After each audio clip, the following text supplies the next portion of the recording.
ছোটোবেলা থেকে তার ছবিগুলো আমরা দেখি, আমার তো খুব ভালো লাগে। আজকে ভাই আসছে একটা চশমা নিয়ে, চশমা চোখে দিয়ে আসছে, সেই চশমাটা আমার তো ভালো লাগে না।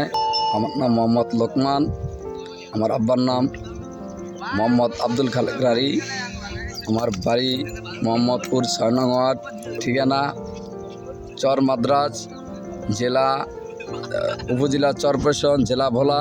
পেশা হইল জেলে। আমি আমিন খান ভাইয়ের ছবি ছোটোবেলা থেকে দেখি, তাকে অনেক ভালোবাসি। সেই জায়গায় আসছে, আমি অনেক খুশি, তাকে অনেক ধন্যবাদ দেই। আর আমার ছোটোবেলা থেকে তার ছবিগুলো আমরা দেখি, আমার তো খুব ভালো লাগে। আজকে ভাই আসছে একটা চশমা নিয়ে, চশমা চোখে দিয়ে আসছে, সেই চশমাটা আমার তো ভালো লাগে না। তারপর আমি তাকে আরেকটা চশমা গিফট করছি, সেটা আমার থেকে অনেক ভালো লাগছে।